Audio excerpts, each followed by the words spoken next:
Hodson নয়নের দিকে কিছুক্ষণ চেয়ে থেকে বলল, আমাদের এখানে ঘোড়দৌড় হয় তুমি জানো?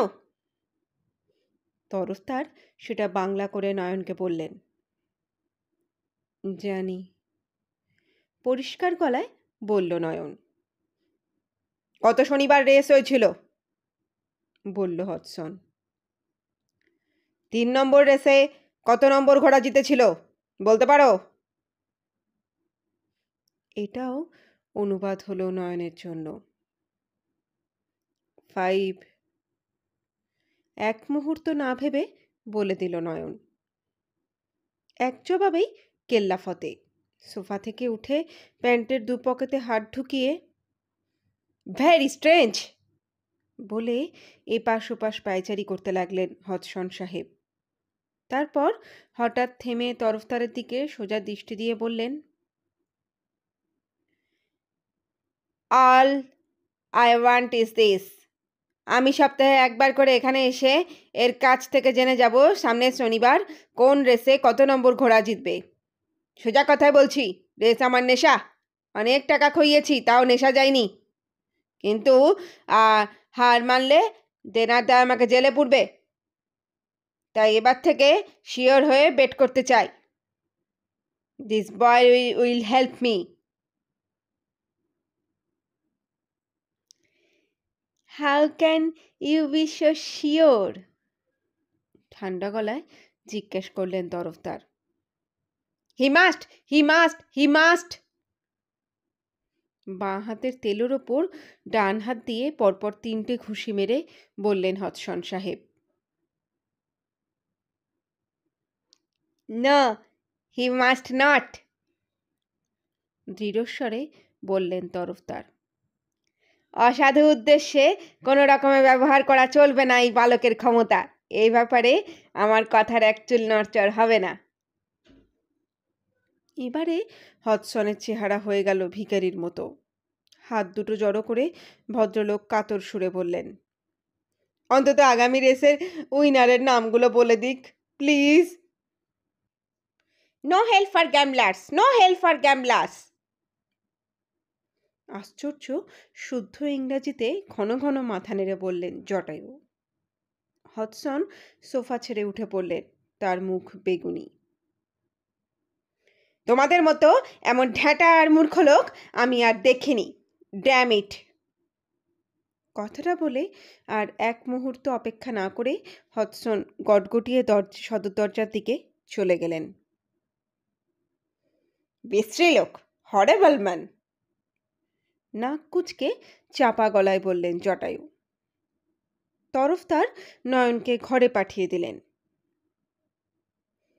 বিচিত্র সব অ্যাপয়েন্টমেন্ট, বলল ফেলুদা। হডসন অবশ্যই শুধু জুয়ারি নন, তিনি নেশাও করেন। আমি কাছে বসেছিলুম, তাই গন্ধটা সহজেই পাচ্ছিলুম। ওর যে দৈন্যদশা সেটা ওর কোটের আস্তিনের কোনোই দেখলেই বোঝা যায়। ভাঁজ খেয়ে খেয়ে কোটের ওখানটাই সবচেয়ে আগে জখম হয়। একে তাপ্পি লাগাতে হয়েছে, কিন্তু নতুন কাপড়ের সঙ্গে পুরনো রং বা কোয়ালিটি কোনোটাই মেলেনি। তাছাড়া ভদ্রলোককে যে বাসে বা ট্রামে আসতে হয়েছে সেটা ওর ডান পায়ের কালো জুতোর ডগায় অন্য কারোর জুতোর আংশিক ছাপ দেখেই বোঝা যায়। এই জিনিস ট্যাক্সি বা মেট্রোতে হয় না। এগুলো অবশ্যই শুধু ফেলুদারই চোখে ধরা পড়েছে। বাইরে একটা গাড়ি থামার শব্দ পেয়ে আমরা আবার টান হয়ে বসলাম। নাম্বার 4, বলল ফেলুদা। মিনিটখানেক পরেই নারায়ণ এক অদ্ভুত প্রাণীকে এনে হাজির করল। পুরনো জুতোর পুরুষের মতো দাড়ি, শুয়োপোকার মতো গোঁফ, ঝুলঝাড়ুর মতো চুল, পরনে ঢিলে হয়ে যাওয়া গেরুয়া স্যুট আর বিশ্রীভাবে প্যাঁচ দেওয়া সবুজ টাই। ছোটোখাটো মানুষ, বয়স 60-65 হবে, যদিও সেই তুলনায় চোখ দুটো অস্বাভাবিক রকম উজ্জ্বল। ঘরে ঢুকে এদিক ওদিক দেখে মিহি অথচ কর্কশ গলায় বললেন, Tarafdar, Tarafdar, which one is Tarafdar? Tarafdar উঠে দাঁড়িয়ে নমস্কার করে বললেন, আমি সুনীল তরফদার। And this 3? আমাদের তিনজনের ওপর দিয়ে একটা ঝাড়ু দৃষ্টি দিয়ে জিজ্ঞেস করলেন ভদ্রলোক। আমার 3 অন্তরঙ্গ বন্ধু। Names names. ইনি প্রদোষ মিত্র, ইনি লালমোহন গাঙ্গুলি, আর ইনি তপেশ মিত্র। অলরাইট, এবার কাজের কথা, কাজের কথা বলুন। আমার নাম জানেন? আপনি তো টেলিফোনে শুধু আপনার পদবিটাই বলেছিলেন, ঠাকুর। সেটাই জানি। তারকনাথ, তারকনাথ ঠাকুর, TNT, ট্রাইনাইট্রোটনলিঙ্গন। ভদ্রলোকের হাসির দমকে চমকে উঠলাম। ট্রাইনাইট্রোটঙ্গুল বা TNT যে এক প্রচণ্ড বিস্ফোরকের উপাদান, সেটা আমি জানতাম। আপনার বাড়িতে কি একজন অসম্ভব বেটে বামন থাকে? ফেলুদা প্রশ্ন করল। কিচো মা, কোরিয়ান, বললেন তারকনাথ। 82 সেন্টিমিটার, বিশ্বের খর্বতম প্রাপ্তবয়স্ক ব্যক্তি। এই খবরটা মাস কয়েক আগে কাগজে বেরিয়েছিল। এবার গিনেস বুক অফ রেকর্ডসে স্থান পাবে। একে আপনি জোগাড় করলেন কি করে? আমি সারা পৃথিবী ঘুরে বেড়াই। আমার অঢেল টাকা, 1 পয়সা নিজে উপার্জন করিনি, সব বাপের টাকা। উইল করেননি, তবে আমি একমাত্র সন্তান, তাই সব টাকাই আমি পাই। কিসের টাকা জানো? গন্ধদ্রব্য, পারফিউম। কুন্তলায়নের নাম শুনেছ? সে তো এখনো পাওয়া যায়, বললেন জটায়ু। হ্যাঁ, বাবারই আবিষ্কার, ব্যবসাও বাবারই। এখন এক ভাইপো দেখে। আমার কোনো ইন্টারেস্ট নেই, আমি সংগ্রাহক। কি সংগ্রহ করেন? নানান মহাদেশের এমন সব জিনিস যার জুড়ি নেই। একমেব দ্বিতীয়ম। কিচো মার কথা বললাম। এছাড়া আছে 2 হাতে একসঙ্গে লিখতে পারে এমন একটি সেক্রেটারি, যাতে মাউরি, নাম টোকো বাহানি। আরও আছে একটি ব্ল্যাক প্যারট, 3 ভাষায় কথা বলে। একটি 2 মাথা বিশিষ্ট পমেরিয়ান কুকুর, লক্ষ্মণ ঝুলার একটি সাধু উড্ডি নন্দন, মাটি থেকে 1.5 হাত ওপরে শূন্যে আসন পিড়ি হয়ে বসে ধ্যান করে। তাছাড়া 1 মিনিট স্যার, বললেন লালমোহনবাবু। বাধা দিলেন। সঙ্গে সঙ্গে প্রতিক্রিয়া হলো। হাতের লাঠি মাথার ওপর তুলে চোখ রক্তবর্ণ করে তারকনাথ চেঁচিয়ে উঠলেন, you dare interrupt me? Sorry sorry sorry sorry sir, sorry. Jatayu কুকড়ে গেছেন। আমি জানতে চাইছিলাম, আপনার সংগ্রহের মধ্যে যারা মানুষ, তারা কি স্বেচ্ছায় আপনার ওখানে রয়েছে? তারা ভালো খায়, ভালো পড়ে, ভালো বেতন পায়, আরাম পায়, আদর পায়। থাকবে না কেন? Why not? আমার কথা আর আমার সংগ্রহের কথা পৃথিবীর অনেক দেশের অনেক লোকই জানে। তোমরা না জানতে পারো? আমেরিকা থেকে একজন সাংবাদিক এসে আমার সঙ্গে কথা বলে দেশে ফিরে নিউ ইয়র্ক টাইমসে দ্য হাউস অফ টেরক বলে একটা প্রবন্ধ লেখে। এবার তরফদার মুখ খুললেন। অনেক কথাই তো জানা গেল, কেবল আপনার এখানে আসার কারণটা ছাড়া। এটা আবার বলে দিতে হবে? আমি ওই খোকাকে আমার সংগ্রহের জন্য চাই। কি নাম যেন? Yes, Jyotishka. I want Jyotishka. কেন? সে তো এখানে দিব্যি আছে, বললেন তরফদার। খাওয়া পড়ার অভাব নেই, যত্ন আত্মীর অভাব নেই। সে আমার ডেরা ছেড়ে আপনার ওই উদ্ঘট ভিড়ের মধ্যে যাবে কেন? তারকনাথ তরফদারের দিকে প্রায় 1/2 মিনিট চেয়ে থেকে বললেন, গাওয়াঙ্গিকে একবার দেখলে তুমি এমন বেপরোয়া কথা বলতে পারতে না। হোয়াট ইজ গাওয়াঙ্গি? প্রশ্ন করলেন Jatayu. Not what but who, গম্ভীরভাবে বললেন তারকনাথ। নট বস্তু বাট ব্যক্তি। ইউগান্ডার লোক, 8.25 ফুট হাইট, 54 ইঞ্চি ছাতি, 350 কিলো ওজন। কোনো অলিম্পিক ওয়েট লিফটার ওর কাছে পাত্তা পাবে না।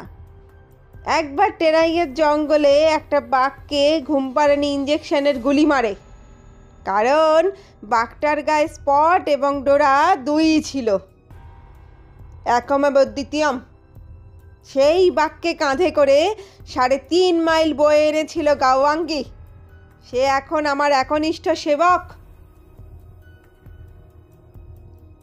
আপনি কি আবার দাসপ্রথা চালু করলেন নাকি? জটায়ু বেশ সাহসের সঙ্গে প্রশ্ন করলেন। নো স্যার, গর্জিয়ে উঠলেন টিএনটি। গাওয়াঙ্গিকে যখন দেখি তখন তার ভবিষ্যৎ অন্ধকার। ইউগান্ডার রাজধানী কাম্পালা শহরে এক শিক্ষিত পরিবারের ছেলে, বাপ ডাক্তার। তার কাছেই শুনি গাওয়াঙ্গির যখন 14 বছর বয়স তখনই সে প্রায় 7 ফুট লম্বা। বাড়ির বাইরে বেরোয় না, কারণ রাস্তার লোকে ঢিল মারে। স্কুলে ভর্তি হয়েছিল, কিন্তু ছাত্রদের বিদ্রুপের ঠেলায় বাধ্য হয়ে তাকে ছাড়িয়ে আনতে হয়। আমি যখন তাকে দেখি তখন তার বয়স 21। ভবিষ্যৎ অন্ধকার, চুপচাপ ঘরে বসে থাকে সারাদিন। দেখে মনে হলো এইভাবে সে আর বেশি দিন বাঁচবে না। সেই অবস্থা থেকে তাকে আমি উদ্ধার করে আনি। আমার কাছে এসে সে নতুন জীবন পায়। সে আমার দাস হতে যাবে কেন? আমি তাকে নিজের সন্তানের মতো স্নেহ করি। আমাদের সম্পর্ক পিতা পুত্রের সম্পর্ক। যাই হোক তারকবাবু, আপনার অনুরোধ রাখতে পারলাম না। আমি জ্যোতিষ্ককে চিড়িয়াখানার অধিবাসী হিসাবে কল্পনা করতে পারি না এবং চাইও না, বললেন তরফদার। গাওয়াঙ্গের বিবরণ শোনার পরেও এটা বলছো? বলছি। ভদ্রলোক যেন একটু দমে গিয়ে একটা দীর্ঘশ্বাস ফেলে বললেন, তাই যখন বলছো তখন এই ছেলেটিকে একবার দেখতে পারি কি? সেটা সহজ ব্যাপার। আপনি সেই কলকাতার উত্তর প্রান্ত থেকে এসেছেন, আপনার জন্য এতটুকু করতে পারবো না? নয়ন এসে দাঁড়াতে তারকবাবু তার দিকে ভুরু কুঁচকেছে জিজ্ঞাসা করলেন, আমার বাড়িতে কটা ঘর আছে বলতে পারো? 66। এবার তারকনাথ উঠে দাঁড়িয়ে তার লাঠির রূপো দিয়ে বাঁধানো মাথাটা ডান হাতের মুঠো দিয়ে শক্ত করে ধরে বললেন, রিমেম্বার তরফদার, টিএনটি অত সহজে হার মানে না। আমি আসি। ভদ্রলোক চলে যাবার পর আমরা কিছুক্ষণ কোনো কথাই বললাম না। নয়নকে তার ঘরে পাঠিয়ে দিলেন তরফদার। অবশেষে লালমোহনবাবু ফেলুদার দিকে ফিরে বললেন, চার দিয়ে তো অনেক কিছু হয় না মশাই। চতুর্দিক, চতুর্ভুজ, চতুর্মুখ, চতুর্বেদ, এই চারটিকে কি বলবো তাই ভাবছি। চতুর্লোভী বলতে পারেন, বলল ফেলুদা। চারজনই যে লোভী তাতে তো কোনো সন্দেহ নেই। তবে লোভী হয়েও যে কোনো লাভ হলো না সে ব্যাপারে সুনীলকে তারিফ করতে হয়।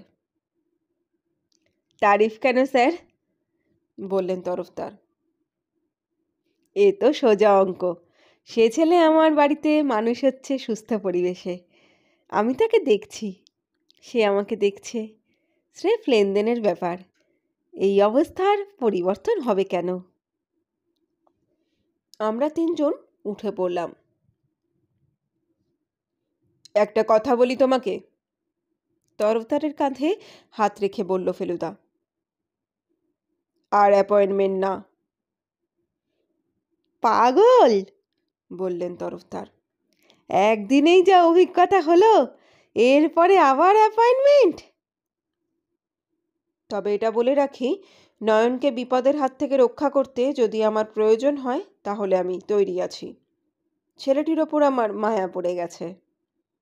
Thank you sir, thank you. প্রয়োজন হলেই খবর পাবেন। বৃহস্পতিবারের সকাল। গতকালই চতুর্লভীর সঙ্গে সকলে কাটিয়েছি আমরা। বেশ বুঝতে পারছি ব্যাপারটা ক্রমে এক্সাইটিং হয়ে আসছে। তাই বোধহয় জটায়ু তার অভ্যেস মতো 9টায় না এসে 8:30টায় এসেছেন। ভদ্রলোক কাউচে বসতেই ফেলুদা বলল, আজ কাগজে খবরটা দেখেছেন?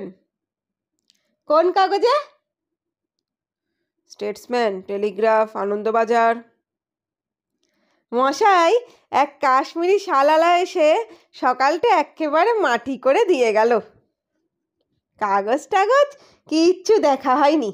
কি খবর মশাই? আমি আগেই কাগজ পড়েছি, তাই খবরটা জানতাম। তেওয়ারি সিন্দুক খুলেছিলেন, বলল ফেলুদা। আর খুলে দেখেন সত্যিই তার মধ্যে একটি কপর্দকও নেই।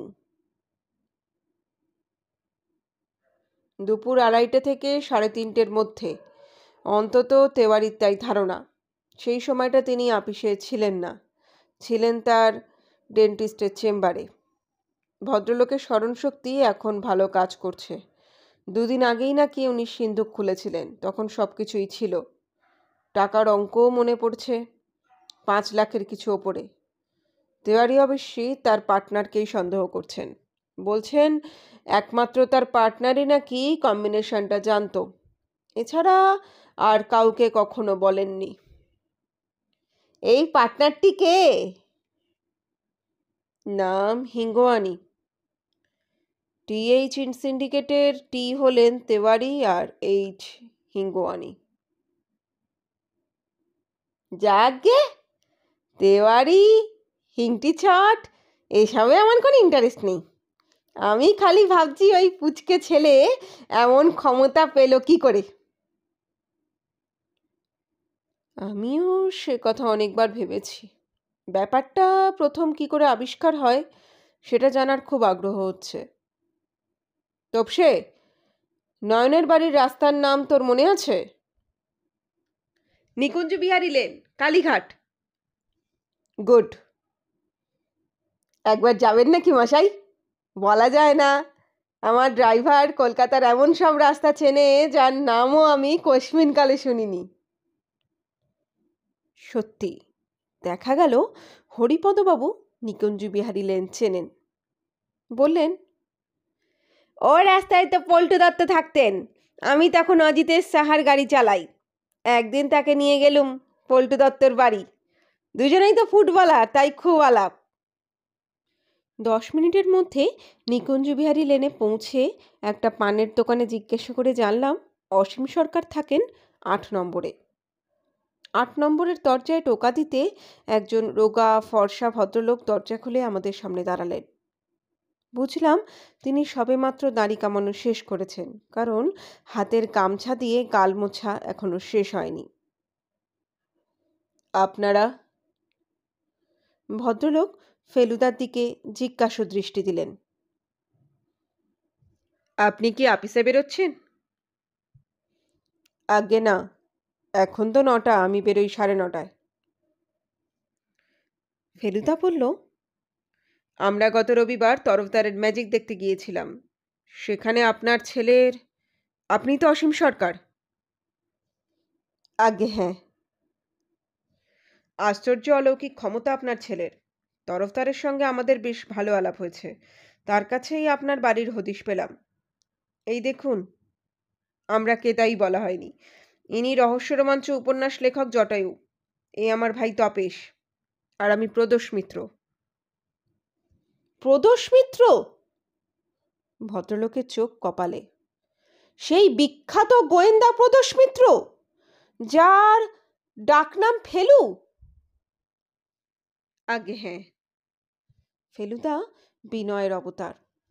ভেতরে আসুন, ভেতরে আসুন, কি আশ্চর্য!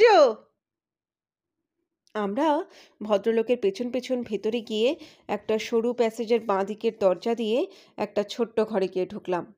সেটাকে শোবার ঘর বসবার ঘর দুই বলা চলে।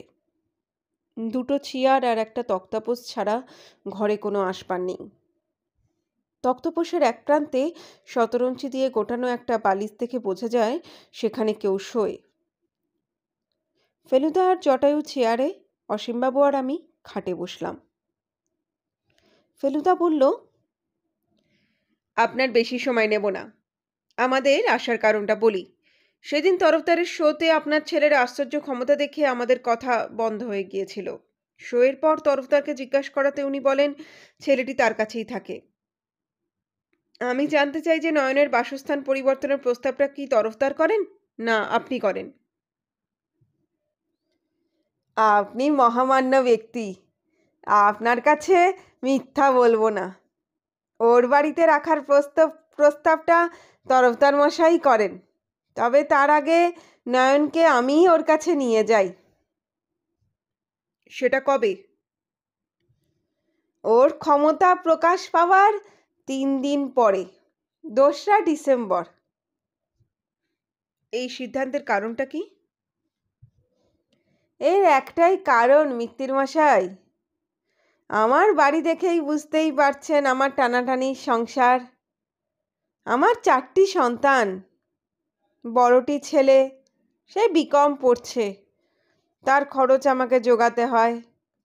তারপর 2টি মেয়ে, তাদেরও স্কুলের খরচ আছে। নয়নকে এখনো স্কুলে দিইনি। আমি এই কালীঘাট পোস্ট অফিসেই সামান্য চাকরি করি। পুঁজি বলতে কিছুই নেই। যা আনি তা নিমেষেই খরচা হয়ে যায়। ভবিষ্যতের কথা ভেবে গাটা বারবার শিউরে ওঠে। তাই নয়নের মধ্যে যখন হঠাৎ এই ক্ষমতার প্রকাশ পেল, তখন মনে হলো একে দিয়ে কি 2 পয়সা উপার্জন করানো যায় না। কথাটা শুনতে হয়তো খারাপ লাগবে, কিন্তু আমার যে অবস্থা তাতে এমন ভাবাটা অস্বাভাবিক নয় মিত্তির মশাই। সেটা আমি বুঝতে পারছি, বলল ফেলুদা। এরপরেই আপনি নয়নকে তরফদারের কাছে নিয়ে যান। আগে হ্যাঁ, আমার তো টেলিফোন নেই, তাই আর অ্যাপয়েন্টমেন্ট করতে পারিনি। সোজা চলে যাই ছেলেকে সঙ্গে নিয়ে। ভদ্রলোক নয়নের ক্ষমতার 2-1টা নমুনা দেখতে চাইলেন। আমি বললুম ওকে এমন কিছু জিজ্ঞাসা করুন যার উত্তর নম্বরে হয়। ভদ্রলোক নয়নকে বললেন, আমার বয়স কত বলতে পারো? নয়ন তক্ষুনি জবাব দিল, 33 বছর 3 মাস 10 দিন। এরপরে আর কোনো প্রশ্ন করেননি তরফদার। আমাকে বললেন, আমি যদি ওকে মঞ্চে ব্যবহার করি তাতে আপনার কোনো আপত্তি আছে? আমি অবশ্যই পারিশ্রমিক দেব। তা আমি রাজি হলুম। তরফদার জিজ্ঞাসা করলেন, আপনি কত আশা করেন? আমি ভয় ভয় বললাম, মাসে 1000। তরফদার বললেন, ভুল হলো, আমার মাথায় কি নম্বর আছে বলো তো নয়ন? নয়ন বলল, 3000। সে ভুল বলেনি মিত্তির মশাই, তরফদার মশাইও তার কথা রেখেছেন। আগাম 3000 টাকা এরই মধ্যে পেয়ে গেছি। আর ভদ্রলোক যখন আমাকে বাঁচবার পথ দেখিয়ে দিলেন, তখন নয়নকে তার বাড়িতে রাখার প্রস্তাবেই বা কি করে না বলি।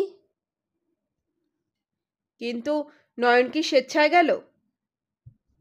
সেও এক তাজ্জব ব্যাপার। এক কথায় রাজি হয়ে গেল। এখন তো দিব্যি আছে। এইবারে আর একটা প্রশ্ন করছি, বলল ফেলুদা। তাহলেই আমাদের কাজ শেষ। বলুন। ওর ক্ষমতার প্রথম পরিচয় আপনি কি করে পেলেন? খুব সহজ ব্যাপার। একদিন সকালে উঠে নয়ন বলল, বাবা, আমার চোখের সামনে অনেক কিছু গিজগিজ করছে। তুমি সেরকম দেখছো না? আমি বললাম, কই না তো, কি গিজগিজ করছে? নয়ন বলল, 1 2 3 4 5 6 7 8 9 0 সব এদিক ওদিক ঘুরছে, ছুটছে, লাফাচ্ছে, ডিগবাজি খাচ্ছে। আমার মনে হলো আমাকে যদি নম্বর নিয়ে কিছু জিজ্ঞাসা করো তাহলে ওদের ছটফটানি থামবে। আমার পুরোপুরি বিশ্বাস হচ্ছিল না, তাও ছেলের অনুরোধ রাখতে জিজ্ঞেস করলাম। আমার একটা খুব মোটা লাল বাঁধানো বাংলা বই আছে, জানো তো? নয়ন বলল, মহাভারত। আমি বললাম, হ্যাঁ, সেই বইয়ে কটা পাতা আছে বলো তো? নয়নের মুখে হাসি ফুটল, বলল, ছটপটানি থেমে গেছে, সব নম্বর পালিয়ে গেছে, খালি 3টে নম্বর পরপর দাঁড়িয়ে আছে। কি নম্বর জিজ্ঞাসা করাতে নয়ন বলল, 9 3 4। আমি তাক থেকে কালীসিংহর মহাভারত নামিয়ে খুলে দেখি তার পৃষ্ঠা সংখ্যা সত্যিই 9 3 4। আমাদের কাজ শেষ। আমরা ভদ্রলোককে বেশ ভালো রকম ধন্যবাদ দিয়ে বাড়িমুখো রওনা দিলাম। শ্রীনাথ দরজা খুলে দিতে বসবার ঘরে ঢুকেই দেখি দুজন ভদ্রলোক বসে আছেন। তার মধ্যে সুনীল তরফদারকে চিনি, অন্যজনকে আগে দেখিনি। ফেলুদা ব্যস্তভাবে বলল, সরি, তোমরা কি অনেকক্ষণ এসেছো? 5 মিনিট, বললেন তরফদার। এ হচ্ছে আমার ম্যানেজার ও প্রধান সহকারী, শঙ্কর হুবলিকার। তরফদারের মতোই বয়স, বেশ চালাক চেহারা। উঠে দাঁড়িয়ে আমাদের নমস্কার করলেন। আপনি তো মালাঠি?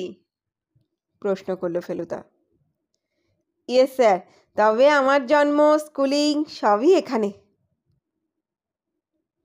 বসুন বসুন। আমরা সবাই বসলাম।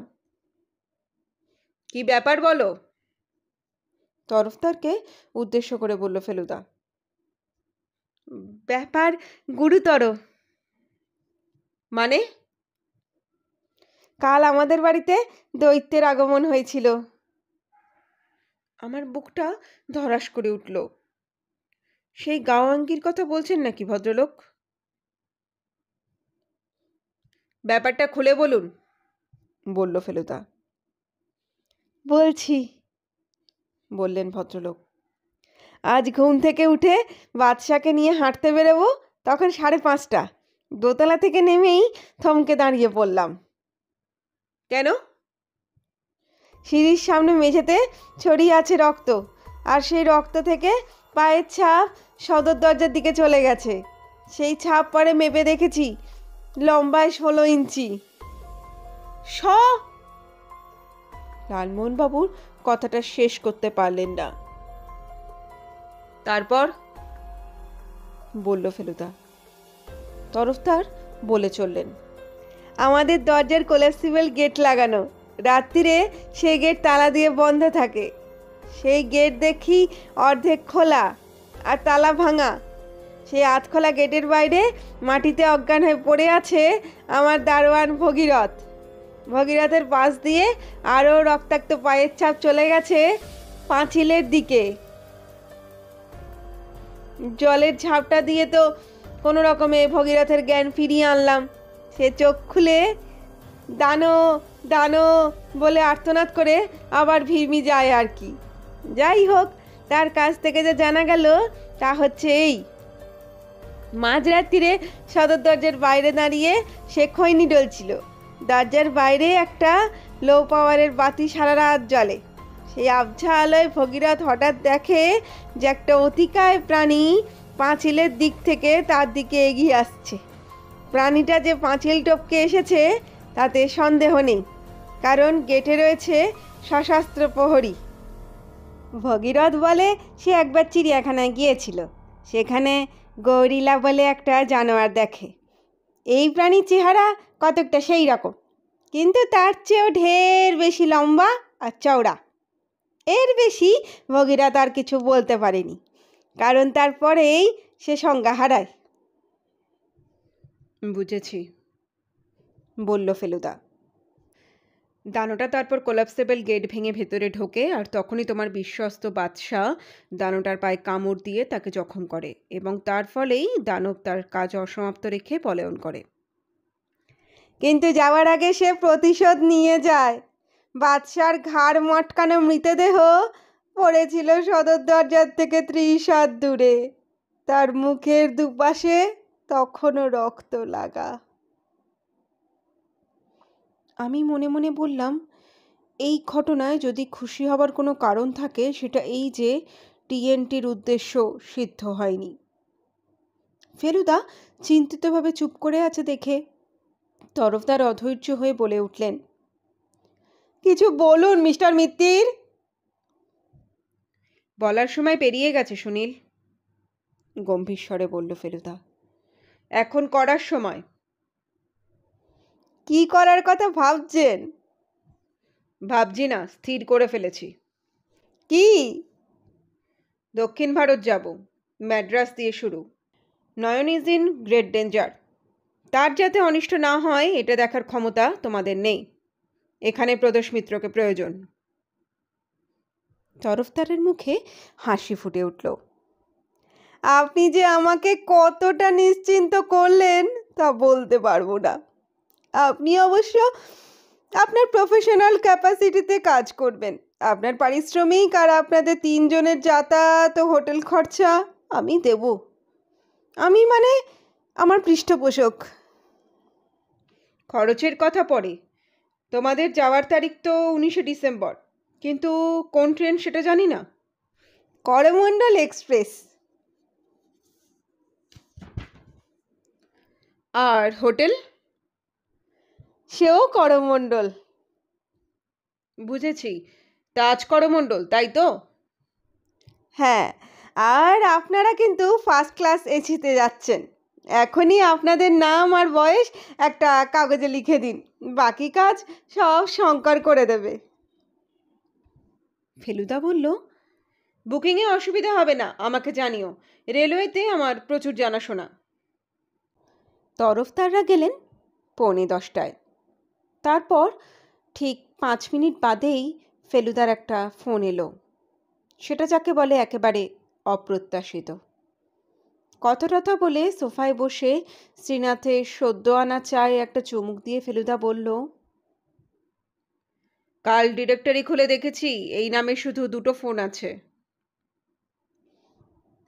এইসব সামান্য ব্যাপারে আপনার সাসপেন্স তৈরি করার প্রবণতাটা আমার মোটেই ভালো লাগে না মশাই, বললেন জটায়ু।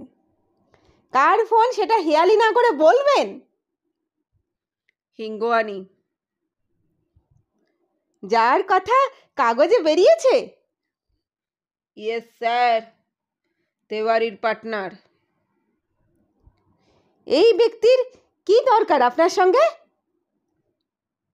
সেটা ওর ওখানে গেলেই বোঝা যাবে। ভদ্রলোক বললেন, কর্নেল দালালের কাছে আমার প্রশংসা শুনেছেন। ও, গত বছর সেই জালিয়াতির মামলাটা? হ্যাঁ। অ্যাপয়েন্টমেন্ট হয়েছে? সেটা আমার কথা থেকেই আপনার বোঝা উচিত ছিল, আপনি মনোযোগ দেননি। আমি কিন্তু বুঝেছিলাম ফেলুদার অ্যাপয়েন্টমেন্ট হয়েছে আজ বিকেল 5টায়। সেটা লালমোহনবাবুকে বলতে উনি বেশ রেগে গিয়ে বললেন, কানের কাছে অন্য টেলিফোন ধরলে আমি অন প্রিন্সিপাল তার কথা শুনি না। কোথায় থাকেন ভদ্রলোক? Alipur park road. বনেদি পাড়া। আমরাও যাচ্ছি তো আপনার সঙ্গে। সেটা কবে যাননি বলতে পারেন? ঠিক কথা। আনি দিয়ে পদবি শেষ হলে তো সিন্ধি বোঝায়, তাই না? তা তো বটেই। দেখুন না, 2 আনি, 6 আনি, কেরানি, কাপানি, হাঁপানি, চাকরানি, ম্যাথরানি। রক্ষা করুন, রক্ষা করুন, দুহাত তুলেন বললেন জটায়ু। বাপরে, এ হচ্ছে আপনার সাজারু মজারু মুড। আমার খুব চেনা। কিছু জিজ্ঞেস করলেই টিটকিরির খোঁচা। যাই হোক, যেটা বলতে চাইছিলাম, ভাবছি আজ দ্বিপ্রহরে আহারটা এখানেই সারবো। খিচুড়ির আইডিয়াটা কেমন লাগে? বেশ ঠান্ডা ঠান্ডা পড়েছে তো। উত্তম প্রস্তাব, বলল ফেলুদা। দুপুরে খাওয়ার পর ফেলুদা 2 ঘন্টা ধরে জটায়ুকে স্ক্র্যাবল খেলা শেখালো। ভদ্রলোক কোনোদিন ক্রসওয়ার্ডই করেননি, তাই ওকে সিন্ধি নামের ঠঙেই বলি। বেশ নাকানি চোবানি খেতে হলো। ফেলুদা শব্দের খেলাতে একেবারে মাস্টার। যেমন হেয়ালির জ্বর ছাড়াতেও মাস্টার, যার অনেক উদাহরণ এর আগে দিয়েছি। আলিপুর পার্ক রোড অবশ্যই হরিপদবাবুর চেনা। 5টা বাজতে 5 মিনিটে আমাদের গাড়ি 37 নম্বরের গেট দিয়ে ঢুকে পেটিকোর নিচে এসে দাঁড়ালো। সামনেই ডাইনে গ্যারেজ, তার বাঁয়ে একটা লম্বা সাদা গাড়ি দাঁড়িয়ে আছে। বিদেশি বলে মনে হচ্ছে, লালমোহনবাবু মন্তব্য করলেন। ফেলুদা সদর দরজার দিকে এগিয়ে গিয়ে বলল, না, ওটার নাম কন্টেসা, এখানেই তৈরি। সদর দরজায় দারোয়ান দাঁড়িয়ে। ফেলুদা তাকে বলল, আমাদের অ্যাপয়েন্টমেন্ট আছে। ইতিমধ্যে বোধহয় গাড়ির শব্দ পেয়েই একটা বেয়ারা এসে হাজির হয়েছে। সে লালমোহনবাবুর দিকে চেয়ে বলল, মিত্তির সাব, হাম নেহি ইনি। ফেলুদার দিকে দেখিয়ে বললেন জটায়ু, আইয়ে আপ লোগ। বেয়ারার পেছন পেছন আমরা একটা ড্রয়িং রুমে গিয়ে হাজির হলাম। ব্যাঠিয়ে। আমি আর জটায়ু একটা সোফায় বসলাম। ফেলুদা তৎক্ষণাৎ না বসে একটু এদিক ওদিক ঘুরে দেখে একটা বুক সেলফের সামনে গিয়ে দাঁড়ালো। দেওয়ালে আর টেবিলে শোভা পাচ্ছে এমন খুঁটিনাটির মধ্যে অনেক নেপালি জিনিস রয়েছে। লালমোহনবাবুও দেখছেন, কারণ বিড়বিড় করে বলতে শুনলাম, দার্জিলিং। কেন দার্জিলিং কেন? ফিরে এসে আর একটা সোফায় বসে বলল ফেলুদা, নেপালি জিনিস কি নেপালে পাওয়া যায় না? আরে সে তো নিউ মার্কেটেও পাওয়া যায়। বাইরে ল্যান্ডিংয়ে দাঁড়ানো গ্র্যান্ডফাদার ক্লক দেখেছি। এবার তাতে গম্ভীর অথচ মোলায়েম শব্দে ঢং ঢং করে 5টা বাজতে শুনলাম। আর প্রায় সঙ্গে সঙ্গে খয়েরি রঙের স্যুট পরা একজন রোগা ফর্সা প্রৌঢ় ভদ্রলোক ঘরে এসে ঢুকলেন। কেন জানি মনে হলো ভদ্রলোকের স্বাস্থ্যটা খুব ভালো যাচ্ছে না, বোধহয় চোখের তলায় কালির জন্য। আমরা 3 জনেই নমস্কার করতে উঠে দাঁড়িয়েছিলাম। ভদ্রলোক ব্যস্ত হয়ে বললেন, বসুন বসুন, প্লিজ সিট ডাউন। ভদ্রলোকের ঘড়ির ব্যান্ডটা বোধহয় ঢিলে হয়ে গেছে, কারণ নমস্কার করে হাত নামাবার সঙ্গে সঙ্গে ঘড়িটা সরাত করে নিচে নেমে এলো। ডান হাত দিয়ে ঠেলে সেটাকে যথাস্থানে এনে ভদ্রলোক ফেলুদার উল্টো দিকের সোফায় বসলেন। বাংলা, ইংরাজি, হিন্দি মিশিয়ে কথা বললেন হিঙ্গোয়ানি। ফেলুদা নিজের এবং আমাদের দুজনের পরিচয় করিয়ে দেবার পর ভদ্রলোক বললেন, আমার আপিসের যে খবর কাগজে বেরিয়েছে সে কি আপনি পড়েছেন? পড়েছি, বলল ফেলুদা। আমি গ্রহ নক্ষত্রের প্রভাবে বিশ্বাস করি। আমাকে যেভাবে হ্যারাস করা হচ্ছে তাকে গ্রহের ফের ছাড়া আর কিছুই বলা যায় না। আমার পার্টনারের ভীমরতি ধরেছে। কোনো সুস্থ মস্তিষ্ক লোক কখনো এমন করতে পারে না। আমরা কিন্তু আপনার পার্টনারকে চিনি। হাউ? অবাক হয়ে প্রশ্ন করলেন হিঙ্গোয়ানি। ফেলুদা সংক্ষেপে তরফদারেরা জ্যোতিষ্কের ব্যাপারটা বলে বললেন, এই ছেলের ব্যাপারেই তেওয়ারির ফোনে অ্যাপয়েন্টমেন্ট করে তরফদারের বাড়ি এসেছিলেন। আমরা তখন সেখানে উপস্থিত ছিলাম। ভদ্রলোক বললেন তার সিন্দুকের কম্বিনেশনটা ভুলে গেছেন। ছেলেটিকে জিজ্ঞাসা করাতে সে বলে দেয়, আর সেই সঙ্গে এটাও বলে যে সিন্ধুকে আর একটি পাই পয়সাও নেই। I see. আপনি ফোনে বললেন আপনাকে খুব বিব্রত হতে হচ্ছে। তা তো বটেই। প্রথমত বছরখানেক থেকেই আমাদের মধ্যে বনিবনা হচ্ছে না, যদিও এককালে আমরা বন্ধু ছিলাম। আমরা একসঙ্গে এক ক্লাসে সেন্ট জেভিয়ার্সে পড়তাম। কলেজ ছাড়ার বছরখানেকের মধ্যেই আমরা আলাদা আলাদাভাবে ব্যবসা শুরু করি। তারপর 1973 সালে আমরা একজোটে টিএইচ সিন্ডিকেটের পতন করি। বেশ ভালো চলছিল, কিন্তু ওই যে বললাম, কিছুদিন থেকে দুজনের সম্পর্কে চিড় ধরেছিল। সেটার কারণ কি? প্রধান কারণ হচ্ছে তেওয়ারির স্মরণশক্তি প্রায় লোপ পেতে বসেছিল। সামান্য জিনিসও মনে রাখতে পারে না। ওকে নিয়ে মিটিং করা এক দুরূহ ব্যাপার হয়ে দাঁড়িয়েছিল। গত বছর একদিন আমি তেওয়ারিকে বলি, ডাক্তার শর্মা বলে একজন অত্যন্ত বিচক্ষণ মস্তিষ্ক চিকিৎসক আছেন, তাকে আমি খুব ভালো করে চিনি। আমি চাই তুমি একবার তার কাছে যাও। তাতে তেওয়ারি ভয়ানক অফেন্স দেয়। সেই থেকেই আমাদের সম্পর্কে চিড় ধরে। অথচ আমি হাল না ধরলে সিন্ডিকেট ডুবে যাবে, শুধু এই কথা ভেবেই আমি রয়ে গিয়েছিলাম। না হলে আইনসম্মতভাবে পার্টনারশিপ চুকিয়ে দিয়ে চলে আসতাম।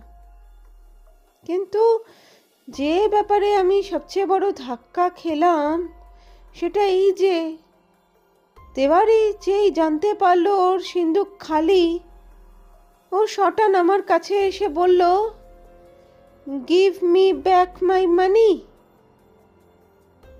This minute. উনি যে ক্লেম করেন যে এককালে আপনাকে কম্বিনেশনটা বলেছিলেন, সেটা কি সত্যি? সর্বৈব মিথ্যা। ওটা ছিল ওর পার্সোনাল সিন্দুক। তার কম্বিনেশন ও 5 জনকে বলে বেড়াবে? ননসেন্স। তাছাড়া ওর ধারণা যে ও যখন ডেন্টিস্টের কাছে যায় তখনই আমি ওর সিন্দুকে খুলে টাকা চুরি করি। অথচ আমার অকাট্য প্রমাণ রয়েছে যে সেই সময়টা আমি ছিলাম অফিস থেকে অন্তত 4 মাইল দূরে। আমার এক খুড়তুতো ভাইয়ের হার্ট অ্যাটাক হয়েছে খবর পেয়ে আমি 11টার সময় বেলভিউ ক্লিনিকে চলে যাই, ফিরি 3:30। তাও মিস্টার তেওয়ারি আপনার পিছনে লেগে আছেন? শুধু পেছনে লেগেছেন নয় মিস্টার মিত্তির, তিনি আমাকে শাসিয়েছেন যে অবিলম্বে টাকা ফেরত না দিলে তিনি আমার সর্বনাশ করবেন। তেওয়ারি যে স্বার্থসিদ্ধির জন্য কত দূর যেতে পারে তার বেশ কিছু নমুনা আমি গত 17 বছরে পেয়েছি। গুন্ডা লাগিয়ে কি করা সম্ভব আর অসম্ভব সে আর আমি আপনাকে কি বলবো। আপনি বলতে চান তেওয়ারি এতই প্রতিহিংসা পরায়ণ যে গুন্ডা লাগিয়ে আপনাকে খুন করানোতেও সে পিছপা হবে না? সিন্ধুকে কিছু নেই জানার পর মুহূর্তে সে যেভাবে আমার ঘরে এসে আমার ওপর দোষারোপ করে তাতে আমি পরিষ্কার বুঝি যে তার কাণ্ডজ্ঞান সম্পূর্ণ লোপ পেয়েছে। এই অবস্থায় টাকা ফেরত না পেলে আমার ওপর চরম প্রতিশোধ নেওয়াটা আশ্চর্য কিছুই নয়। এই চুরি সম্বন্ধে আপনার নিজের কোনো থিওরি আছে? প্রথমত, চুরি যে গেছে সেটাই আমি বিশ্বাস করি না। তেওয়ারি হয় সেটা সরিয়েছে, না হয় কিছুতে খরচ করেছে, না হয় কাউকে দিয়েছে। তোমরা বাংলায় যে বলো না, বোম ভোলেনাথ, তেওয়ারি হলো সেই ভোলানাথ। না হলে 22 বছরের পুরনো ব্যক্তিগত সিন্দুকের কম্বিনেশন কেউ ভোলে? বুঝলাম। এবার তাহলে আসল কথায় আসা যাক। কেন আমি আপনাকে ডেকেছি সেটা জানতে চাইছেন তো? আগে হ্যাঁ। দেখুন মিস্টার মিটার, আমি চাই প্রোটেকশন। তেওয়ারি নিজে ভোলানাথ হতে পারে, কিন্তু ভাড়াটে গুন্ডাদের কেউই ভোলানাথ নয়। তারা অত্যন্ত শিয়ানা, ধূর্ত, বেপরোয়া। এই জাতীয় প্রোটেকশনের কাজ তো আপনাদের প্রাইভেট ডিটেকটিভদের মধ্যে পড়ে, তাই না? তা পড়ে, কিন্তু মুশকিল হচ্ছে কি, আমি সামনে প্রায় 5 সপ্তাহের জন্য থাকছি না। ফলে আমার কাজ শুরু করতে তো অনেক দেরি হয়ে যাবে। তাতে আপনার চলবে কি? আপনি কোথায় যাচ্ছেন? দক্ষিণ ভারত, প্রথমে ম্যাড্রাস, সেখানে 10 দিন, তারপর অন্যত্র। হিঙ্গওয়ানির চোখ জল জল করে উঠল। এক্সেলেন্ট! হাঁটুতে চাপড় মেরে বললেন ভদ্রলোক। আপনাকে একটা কথা এখনো বলা হয়নি। আমি 2 দিন থেকে আর আপিসে যাচ্ছি না। যা ঘটেছে তারপরে আর কোনো মতেই ওখানে থাকা যায় না। আইনত যা করার তা আমি যথাসময় করব, যখন মাথা ঠান্ডা হবে। অথচ রোজগার তো করতেই হবে। ম্যাড্রাসে একটা কাজের সম্ভাবনা আছে, সে খবর আমি পেয়েছি। আমি এমনিতেই যেতাম, আপনারা গেলে একসঙ্গেই বেরিয়ে পড়ব। আপনি প্লেনে যাচ্ছেন? না, ট্রেনে। এখানেও একজনকে প্রোটেক্ট করার ব্যাপার আছে। তরফদারের ম্যাজিক শোয়ের ওই বালক, তারও জীবন বিপন্ন। বুঝতেই তো পারছেন, এমন আশ্চর্য ক্ষমতাকে অসৎ উদ্দেশ্যে কাজে লাগাবার অজস্র উপায় আছে। বেশ তো, বললেন হিঙ্গওয়ানি। আপনি এক ঢিলে 2 পাখি মারুন। আপনি তো এই জাদুকরের জন্য প্রফেশনালি কাজ করছেন। হ্যাঁ, সেটা আমার বেলাতেও করুন, আমিও আপনাকে পারিশ্রমিক দেব। ফেলুদা অফারটা নিয়ে নিল, তবে বলল, এটা জেনে রাখবেন যে শুধু আমার প্রোটেকশনে হবে না, আপনাকেও খুব সাবধানে চলতে হবে। আর সন্দেহজনক কিছু হলেই আমাকে জানাবেন। নিশ্চয়ই। আপনি কোথায় থাকবেন? হোটেল করমণ্ডল। আমরা 21-এ পৌঁছচ্ছি। বেশ, ম্যাড্রাসেই দেখা হবে। বাড়ি ফেরার পথে আমি বললাম, আচ্ছা ফেলুদা, ড্রয়িং রুমের দুদিকের দেওয়ালে 2টো বেশ বড় বড় রেক্ট্যাঙ্গুলার ছাপ দেখলাম। অনেক দিনের টাঙানো ছবি তুলে ফেললে যেমন হয়। গুড অবজারভেশন, বলল ফেলুদা। বোঝাই যাচ্ছে ওই জায়গায় 2টো বাঁধানো ছবি ছিল, সম্ভবত অয়েল পেন্টিং। সেগুলো যে আর নেই, সেটার কোনো সিগনিফিকেন্স আছে কি? বোঝাই যাচ্ছে ভদ্রলোক ছবিগুলো পাচার করে দিয়েছেন। তার সিগনিফিকেন্স? 766 রকম সিগনিফিকেন্স। সব শোনার সময় আপনার কি আছে? আবার সাজারু? আমার মনে হয় ব্যাপারটাকে আপনি বিশেষ গুরুত্ব দিচ্ছেন না। সেটার সময় এখনো আসেনি লালমোহনবাবু। তথ্যটা আমার মস্তিষ্কের কম্পিউটারের মেমোরিতে পুরে দিয়েছি।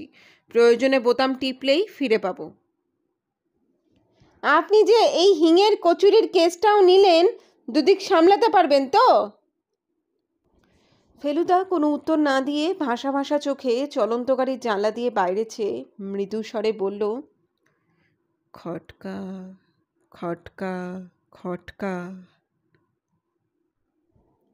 পরদিন সকালে কাগজ খুলে দেখি তরফদার সম্বন্ধে খবর বেরিয়েছে যে উনি 19শে ডিসেম্বর দলবল নিয়ে দক্ষিণ ভারত সফরে যাচ্ছেন। 25শে ডিসেম্বর ম্যাদ্রাসে ওর প্রথম শো। ফেলুদা চুল ছাঁটতে গিয়েছিল, 10টা নাগাদ ফিরল। ওকে খবরটার কথা বলতে ও গম্ভীরভাবে বলল, দেখেছি, আত্মপ্রচারের লোক খুব কম লোকই সামলাতে পারে। আমি একটু নরম গরম কথা শোনাবো বলে ওকে ফোন করেছিলাম। বুঝতেই তো পারছিস, এই খবর বেরোনোর ফলে আমার কাজটা অনেক বেশি কঠিন হয়ে পড়ছে।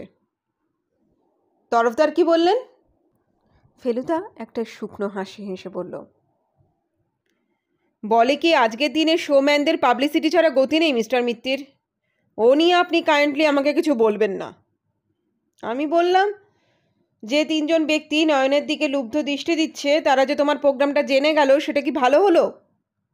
তাতে ছোকরা বলল, আপনি চিন্তা করবেন না, আমি যেভাবে ওদের বলেছি আমার বিশ্বাস তাতে ওরা নয়নকে পাবার আশা ছেড়েই দিয়েছে। এরপর আর কি বলি বল? সত্যি যদি তাই হয় তাহলে তো আমার আর কোনো প্রয়োজনই থাকে না। কিন্তু আমি তো জানি যে নয়নের বিপদ, এবং সেই সঙ্গে আমার দায়িত্ব এখনো পুরো মাত্রায় রয়েছে। অর্থাৎ আমার দিক থেকে কাজে ঢিলে দেওয়ার কোনো প্রশ্নই আসে না।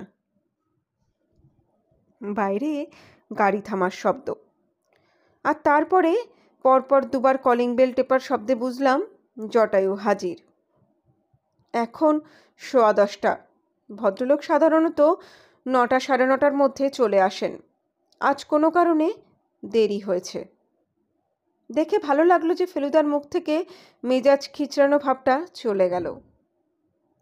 খবর আছে মশাই, খবর আছে। ঘরে ঢুকেই চোখ বড় বড় করে বললেন জটায়ু।